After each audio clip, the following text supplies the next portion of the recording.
A Igreja Evangélica Assembleia de Deus Tradicional em Manaus apresenta EBD Online, uma produção da Escola Bíblica Dominical. Fique agora com a lição 5 da Revista de Adultos da CPAD, ministrada pelo Superintendente Márcio Ângelo. A paz do Senhor, irmãos, mais uma vez, sejam todos bem-vindos à nossa lição de número 5. A nossa meditação a essa maravilhosa lição. O nosso comentarista, o pastor José Gonçalves, no livro de apoio, ele começa falando a respeito da sociedade de hoje, né? Como as redes sociais, elas têm influenciado o nosso comportamento, né? A nossa relação, o nosso relacionamento. Hoje, nesse período de pós-modernidade, né? Ou modernidade líquida, como alguns gostam de dizer, no corre-corre da vida, e cada um é cada vez mais preocupado com si, o individualismo tem imperado, não é?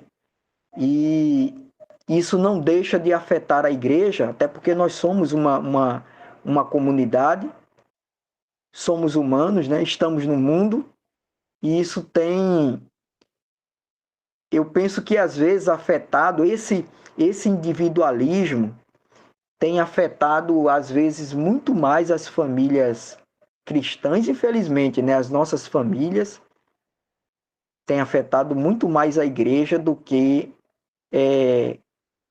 o mundo lá fora, as famílias lá fora. Até porque, não generalizando, mas a gente sabe que lá fora o mundo está perdido mesmo. Para eles, não existe mais modelo padrão de família, né? Começa por aí.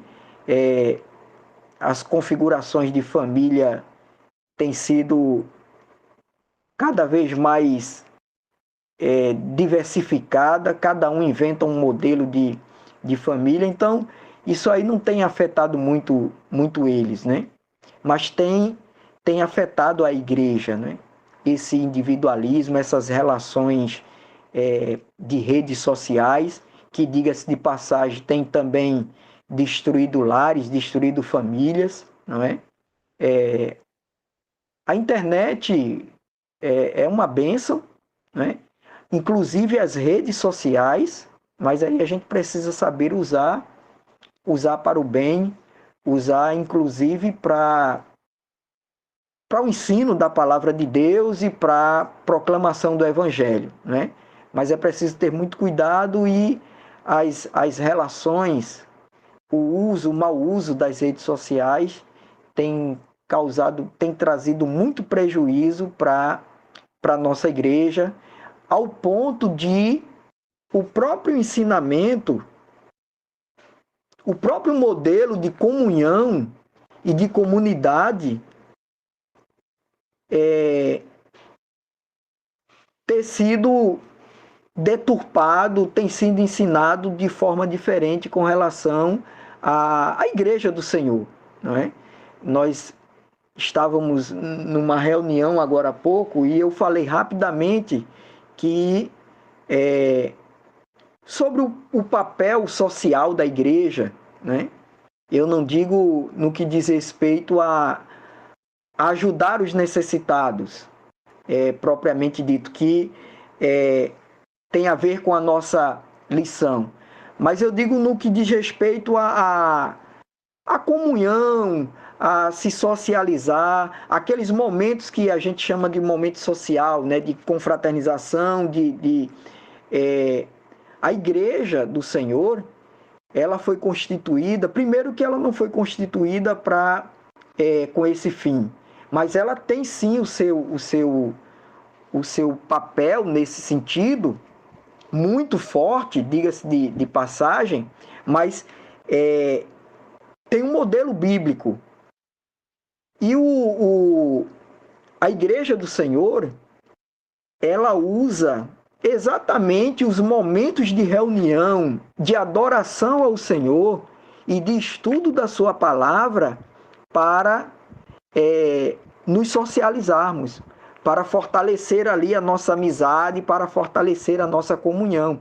É claro que eu não estou dizendo que, já nessa introdução, que a igreja não deve, que os irmãos não devem ter um momento de confraternização, um momento de festa, comemorar uma data, isso ou aquilo. Não, nada disso. Até porque eu particularmente não participo muito, mas eu não participo porque vocês não me convidam. Quando tiver uma festa, uma comemoração, um bolo, um churrasco, eu não como muito, mas pode me convidar que eu estou lá. Eu não sou contra nada disso. Mas a gente precisa entender que o papel da igreja, nesse sentido, é trazer os irmãos para juntos adorarmos ao Senhor, para juntos fazermos a obra do Senhor. Dessa forma, a igreja traz a comunidade, traz as famílias a comunhão.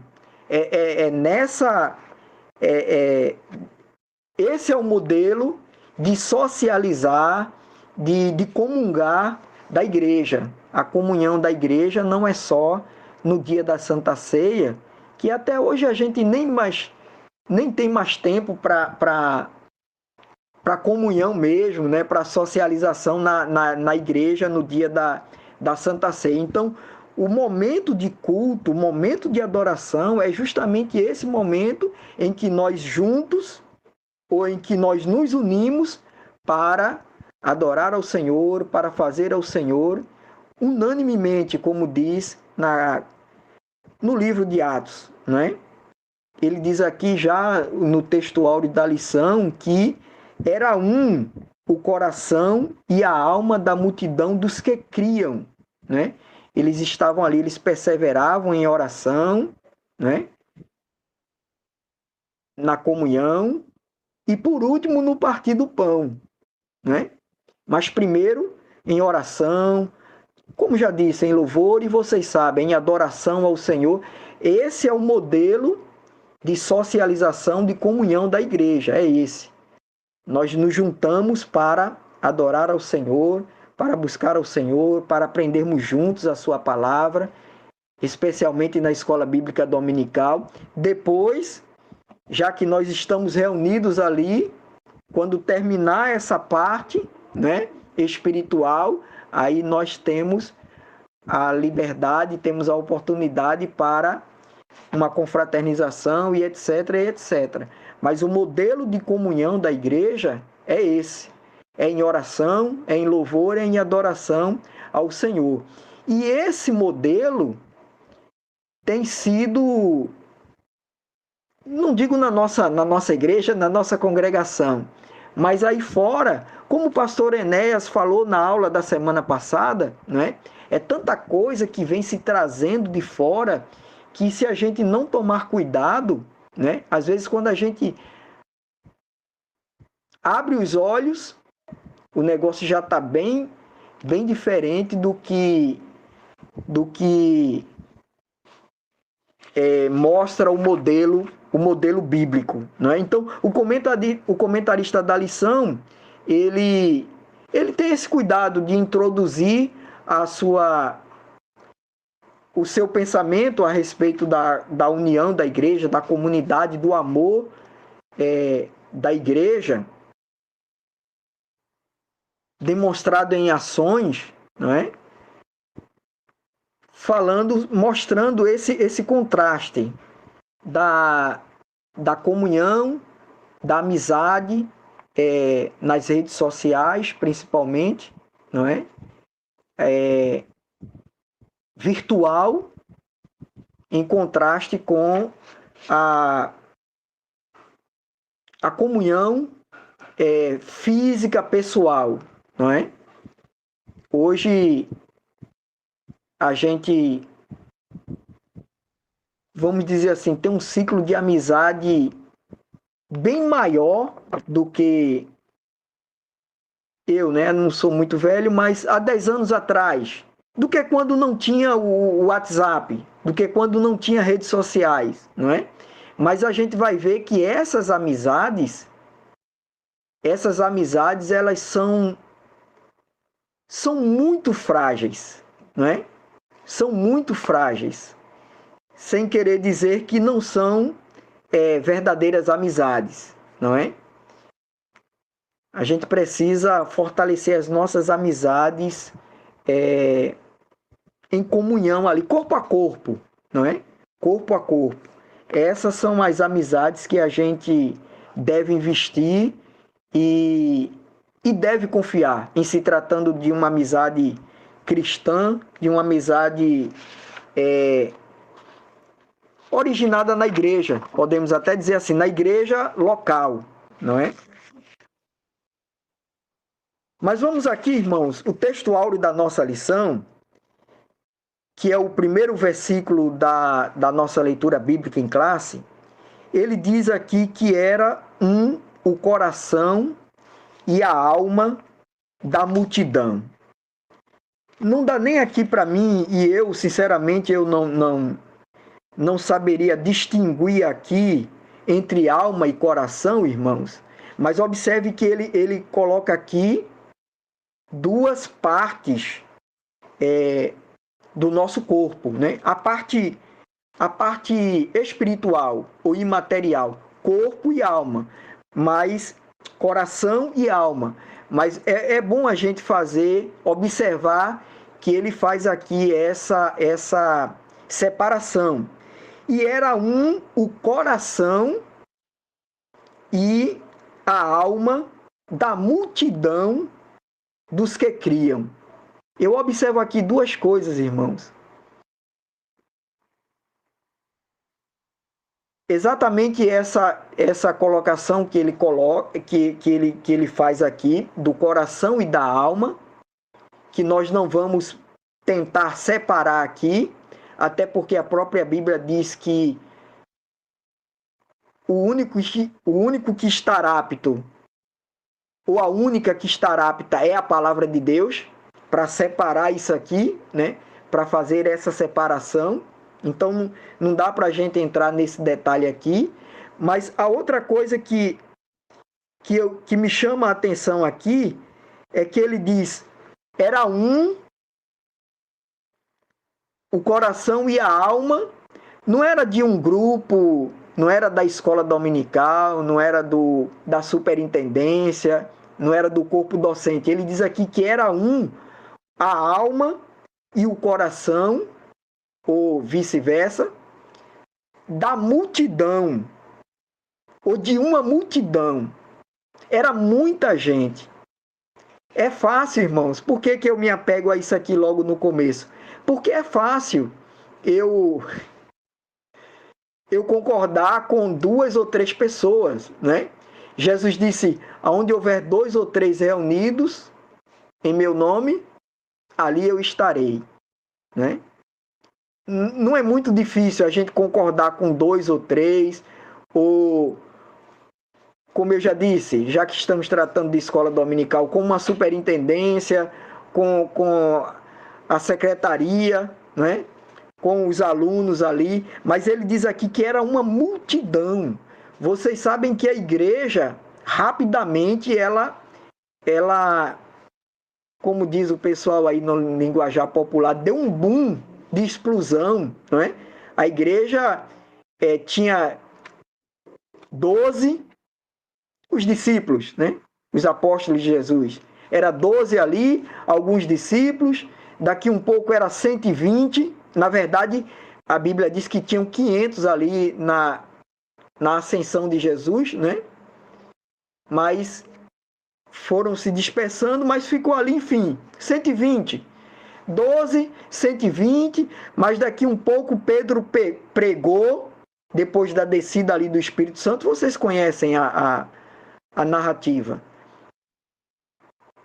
E daqui, de repente, era quase 3.000 almas, e a igreja era somente o Senhor. A Bíblia diz que o Senhor ia acrescentando aqueles que que iam sendo salvos ou que vinham para Jesus. Então, de repente, era exatamente o que diz o texto aqui, era uma multidão. E para se ter ali, irmãos, uma unanimidade, serem só um.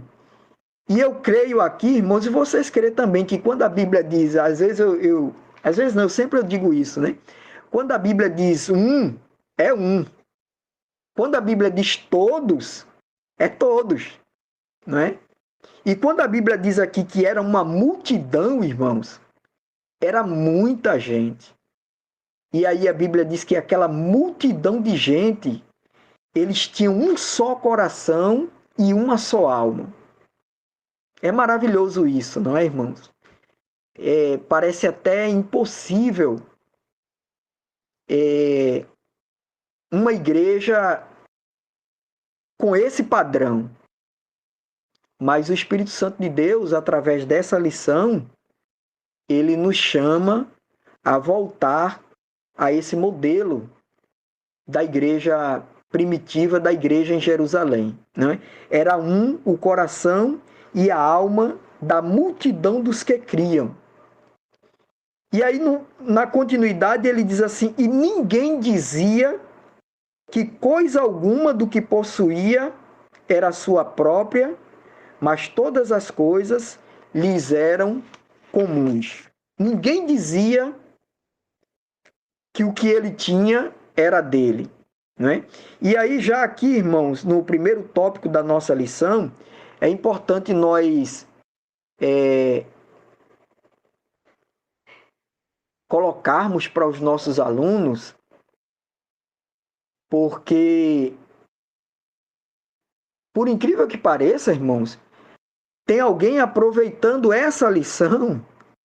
Infelizmente, essa lição de número 5, com esse texto tão maravilhoso, de Atos 4, do 32 ao 37, para dizer que o comunismo é bíblico.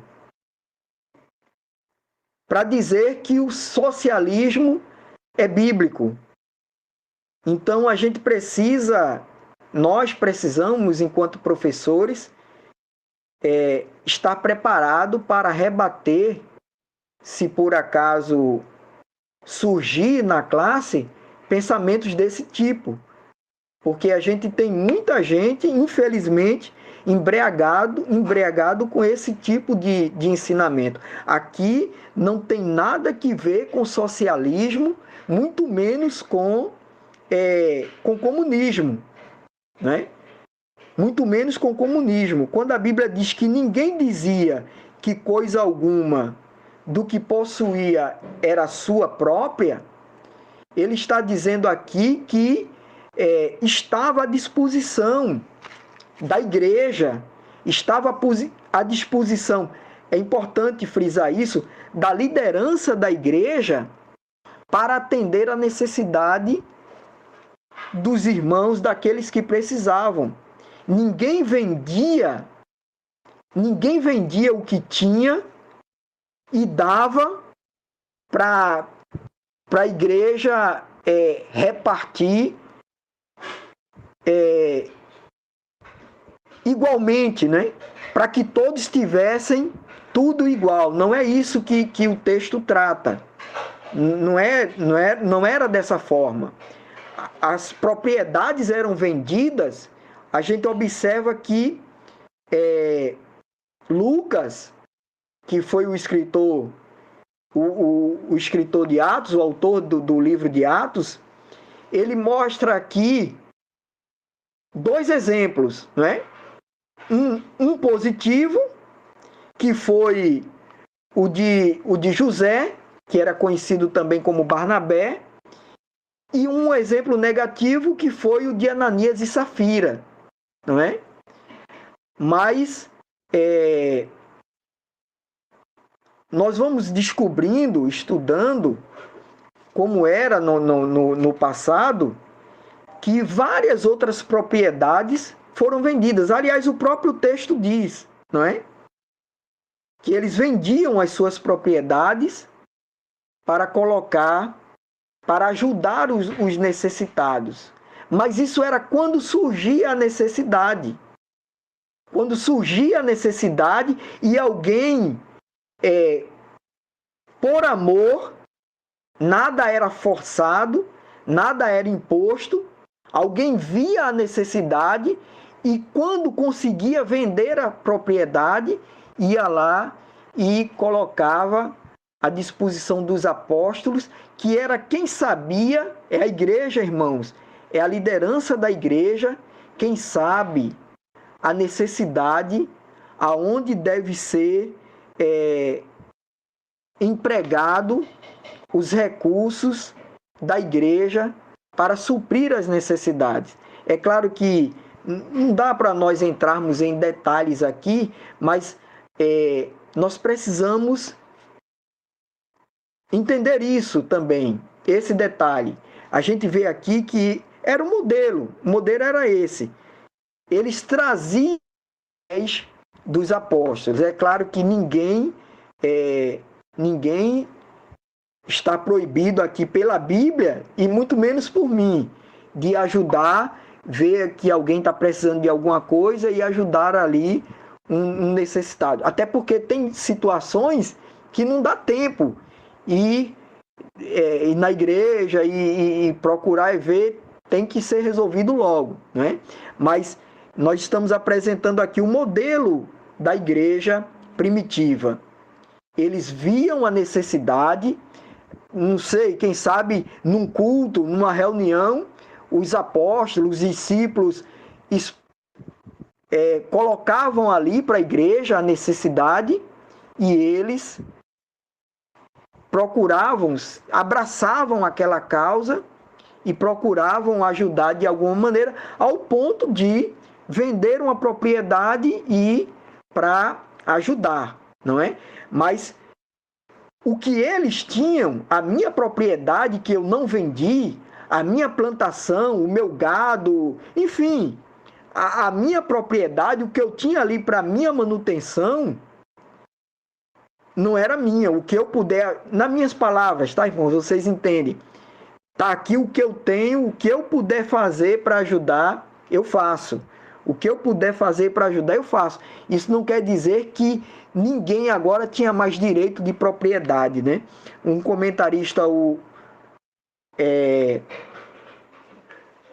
Clay Kenner, um comentário do Novo Testamento, comentário exegético do Novo Testamento, inclusive o comentarista da lição, ele, como a gente diz, bebeu muito dessa fonte, de Clay Kenner, um estudioso do livro de Atos, da história da igreja. Ele diz que a igreja, ela não tinha propriedade, ela não se apossou das propriedades daqueles que tinham, mas elas usufruíam da propriedade dos irmãos, não é? Os irmãos continuavam com as suas propriedades, como eu disse, o que ele tinha era seu, mas ele não dizia, é meu e eu não divido com ninguém, eu não dou a ninguém. Quando eles viam a necessidade da igreja, está aqui, irmãos, para nós, isso aqui é para servir a gente. E os apóstolos pegavam aquilo ali e distribuíam com os necessitados. À medida que a igreja ia crescendo, que aquela multidão ia crescendo, houve ali, vocês sabem, a necessidade de separar alguém para fazer esse trabalho, né? À medida que a igreja ia crescendo. Mas isso não quer dizer, repito, que no início da igreja, porque até quem ensine que aceitou a Jesus, quem era rico, ia lá e entregava as suas propriedades.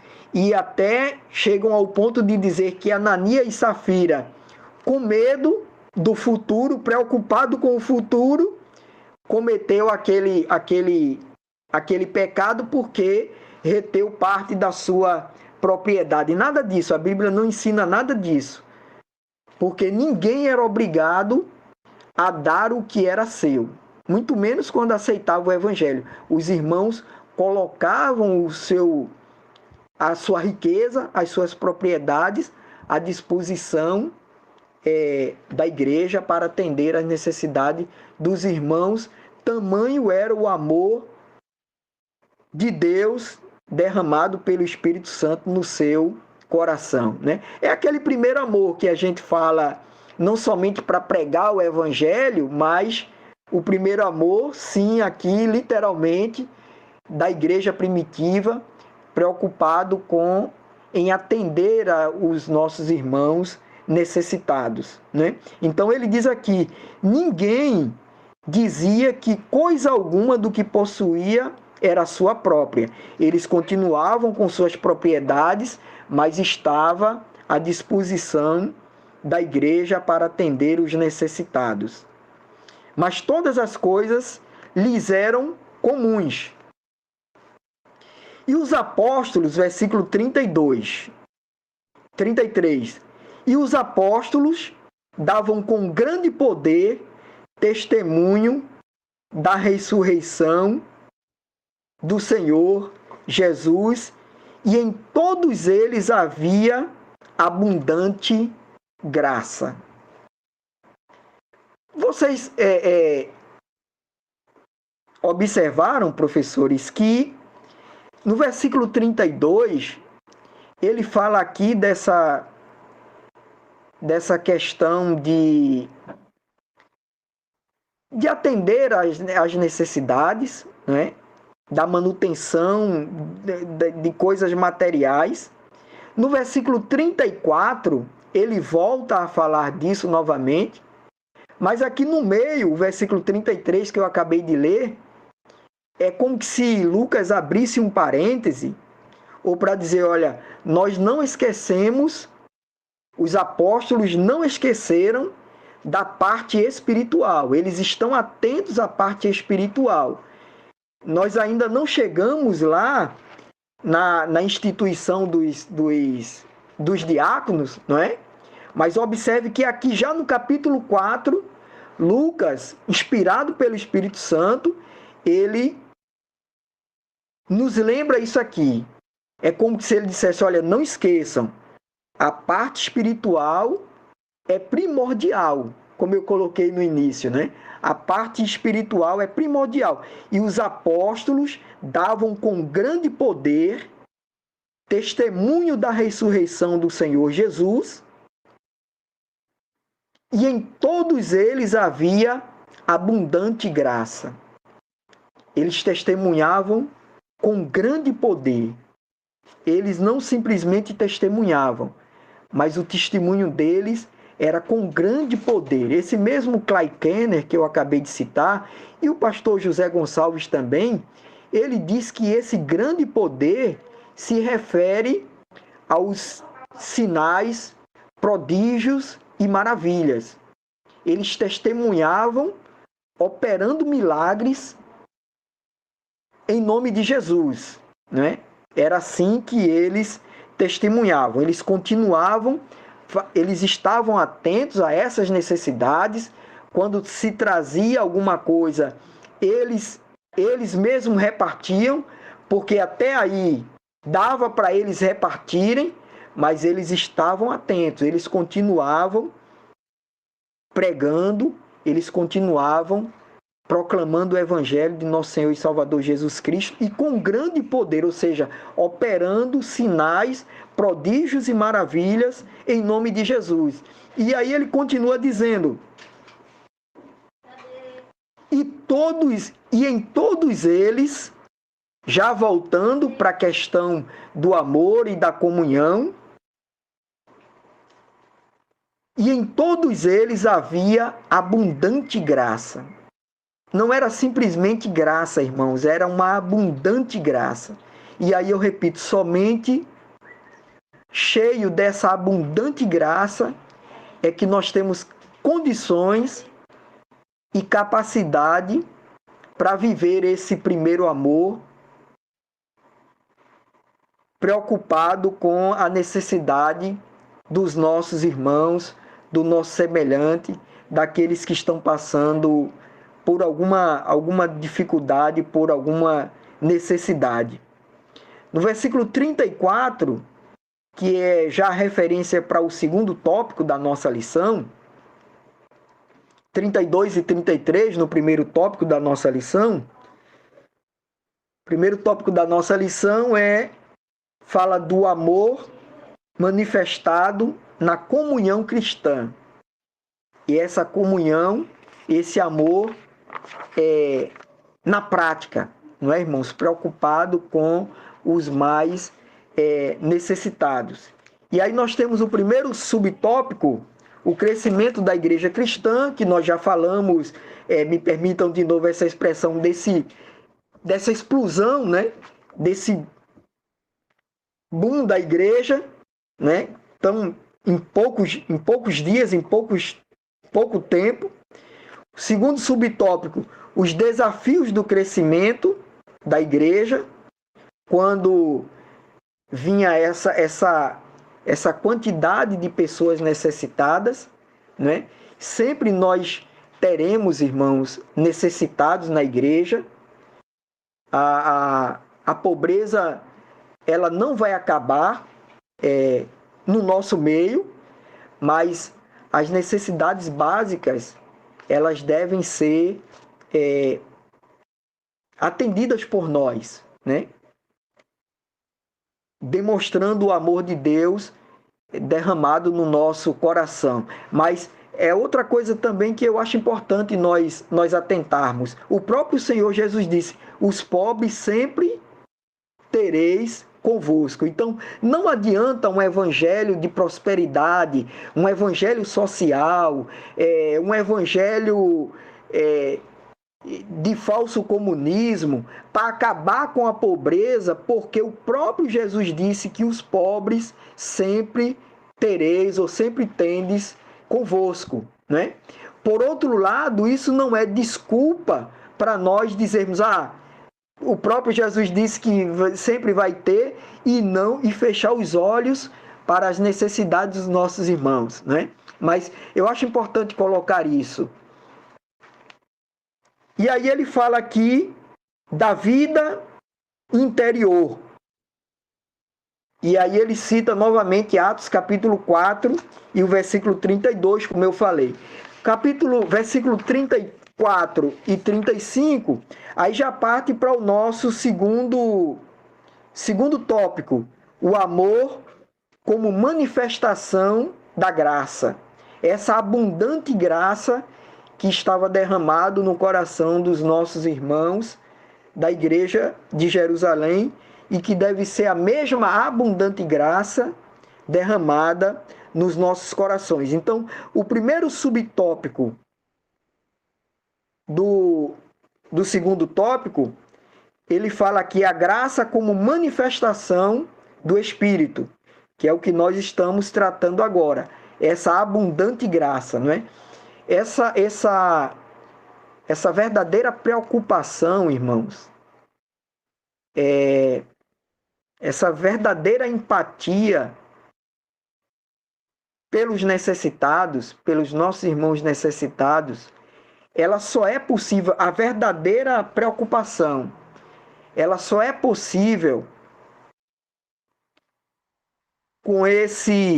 se o amor de Deus for derramado no nosso coração, estiver transbordando no nosso coração. Segundo subtópico, nós vamos voltar para o texto bíblico, irmãos. O segundo subtópico, ele fala da graça como favor imerecido. No segundo tópico da nossa lição. E aí já o terceiro tópico, ele fala da manifestação do amor na solidariedade cristã, o amor na prática, não é? Primeiro subtópico do terceiro tópico, a busca pela equidade.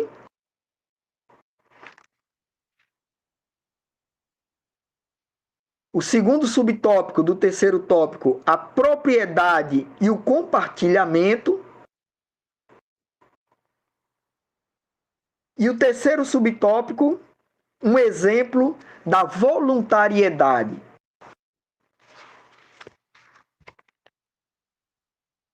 Não havia, pois, entre eles necessitado algum, porque todos os que possuíam herdades ou casas, vendendo-as, traziam o preço do que fora vendido e o depositavam aos pés dos apóstolos. Vejam, irmãos, que ele diz aqui, não havia necessitado. Isso não quer dizer que não havia pobre. Ou seja, isso não quer dizer que todos a partir dali ficaram ricos porque o pastor Roberto vendeu uma fazenda e repartiu com o irmão Márcio, e agora o irmão Márcio, a professora Claudiene, cada um tinha uma fazendinha ali. Ou então o pastor Roberto abriu a sua fazenda e todos nós agora estamos ali desfrutando com igualdade as mesmas coisas. Não, não era isso. A Bíblia diz que não havia necessitado. Não havia necessitado. Mas como disse agora há pouco, o próprio Jesus disse, senão estaria contradizendo Jesus, né? Sempre vai haver. Então, os pobres continuaram havendo ali na igreja. Agora, esses pobres não passavam fome, não, eu me atrevo a dizer que não vinham para a igreja descalços ou rasgado, porque essas necessidades básicas, elas eram atendidas, elas eram supridas. Eu sou pobre, vou continuar pobre, mas não passo fome, não passo necessidade.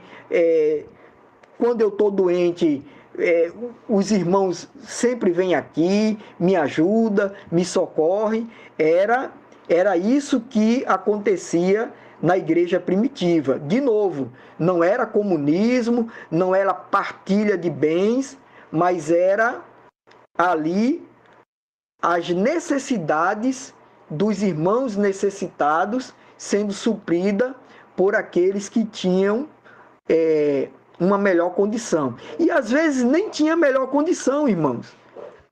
Alguém diz que pobre é quem ajuda pobre, né? Não vamos entrar nesse detalhe aqui, mas a gente percebe que quando às vezes a gente pede uma ajuda, às vezes não é nem para um necessitado, mas quando a gente pede uma ajuda na igreja para fazer alguma coisa, quem mais se disponibiliza para ajudar é quem tem pouco, né? Está sempre ali porque o coração é desejoso para ajudar, para participar, para contribuir. Então, por isso que alguém diz que pobre é quem ajuda pobre, não é? Mas as necessidades básicas dele ali eram supridas por quem tinha muito, por quem tinha um pouco, mas contanto que ninguém passasse fome, ninguém passasse necessidade. Entre eles não havia necessitado.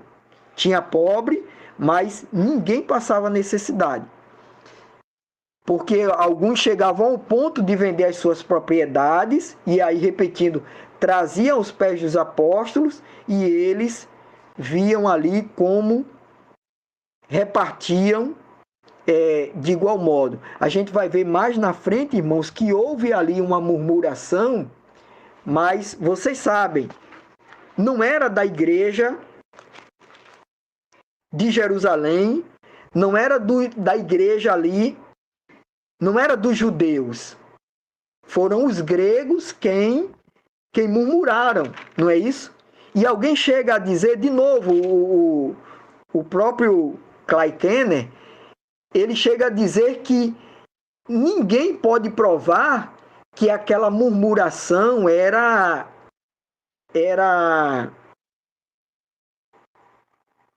que eles tinham motivo para murmurar. E eu lembro, irmãos, do povo no deserto, não é? Do povo no deserto. A gente vê ali que eles passaram necessidade, passaram por momentos difíceis, mas Deus estava sempre suprindo ali as suas necessidades, não é? Como aqui na igreja primitiva, mas eles murmuravam, não é? Eles murmuravam. Então, esse comentarista, ele diz aqui que ninguém prova que aquelas murmurações eram cabidas ali. Ninguém pode dizer que eles tinham motivo para murmurar, né? Começa por aí. Ninguém sabe se eles estavam murmurando porque realmente estavam passando necessidade. Mas, além disso, eram os gregos que estavam murmurando. E a gente vê que mesmo sendo os gregos, os irmãos gregos, os apóstolos agora disseram, olha, não dá mais para a gente resolver essa situação. Mas imediatamente, com alguns critérios, né, apesar da urgência, a gente vê que não foi qualquer um que eles separaram para fazer esse trabalho. Isso aí é um outro detalhe, né? Mas imediatamente, quando surgiu a murmuração, quando eles viram que não dava mais para eles tomarem conta daquilo, porque a palavra, a oração, o ensino, a proclamação do evangelho não podia ser interrompida, eles chamaram alguém, né? Eles chamaram alguém para ajudar nesse trabalho, porque ninguém pode fazer tudo sozinho, não é, irmãos? Tem essa lição também. Então, mas imediatamente eles chamaram alguém, aumentaram a equipe para fazer esse trabalho, para que não houvesse reclamação, para que não houvesse murmuração. Mesmo que as murmurações não fossem cabíveis ali, mas a liderança da igreja procurou estancar, sanar ali, acabar com aquela murmuração. Por vários motivos também, que não dá para entrar nesse detalhe aqui, mas mesmo fazendo certo, mesmo fazendo conforme manda as Escrituras, a gente precisa procurar evitar as murmurações. Versículo 35. Nós estamos tentando fazer aqui, irmãos, uma exposição, né, desses versículos. E repartia-se, como que ele estivesse repetindo, reforçando aqui como era feito. Ele diz aqui no versículo 35, e repartia-se a cada um segundo a necessidade que cada um tinha. Está vendo o que nós estamos comentando? Era segundo a necessidade, e não segundo aquilo que eu quero para esbanjar, não. Era segundo a sua necessidade. Qual o critério para ajudar esse irmão? Qual o critério para ajudar aquele irmão, aquela família? É a sua necessidade. Alguém analisava, alguém via ali, estudava de perto para saber qual que era a necessidade, e aquela necessidade era suprida. Talvez fosse esse o motivo da murmuração dos gregos. Talvez eles achassem que alguém estava sendo mais beneficiado do que eles, e agora os apóstolos disseram, não, nós vamos agora colocar uma equipe para observar mais de perto se realmente há necessidade para isso ou aquilo, para a gente suprir de acordo com a necessidade. Mas era esse o critério, de acordo com a necessidade de cada um. Versículo 36, então, porque o nosso tempo já acabou. Então José, cognominado pelos apóstolos Barnabé, que é traduzido é filho da consolação. Dizem que Barnabé ganhou esse apelido. O nosso pregador do Congresso de Jovens, né, quem esteve no Tempo Central viu e vai lembrar, ele disse que crente não tem apelido, né? E eu concordo com ele. Mas esse cognome aqui é como se fosse um apelido, né? Não pejorativo, mas um apelido de acordo com o caráter de José, né? José era um homem que o amor de Deus transbordava no seu coração. Era um homem que tinha um coração aberto para ajudar, e por isso que ele ganhou esse cognome, né? José, alguns chamam de José das Consolações, né? Ou Barnabé. Ele era levita e natural de Chipre. Esse Barnabé, possuindo uma herdade, vendeu-a e trouxe o preço e o depositou aos pés dos apóstolos. Foi desse jeito que Barnabé fez. Ele viu que os apóstolos, que os discípulos, era quem estavam aptos a ver quem era mesmo necessitado, qual a necessidade de cada um, como diz aqui o versículo 36, e assim foi feito. E dessa forma, irmãos, nós podemos voltar ao versículo 34, quando ele diz que, fazendo assim, não havia entre eles necessitado algum.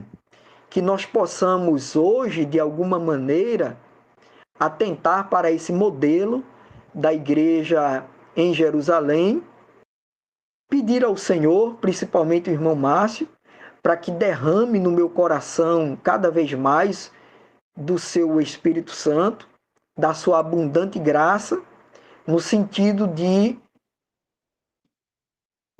ter o coração voltado às necessidades dos nossos irmãos. Amém, irmãos?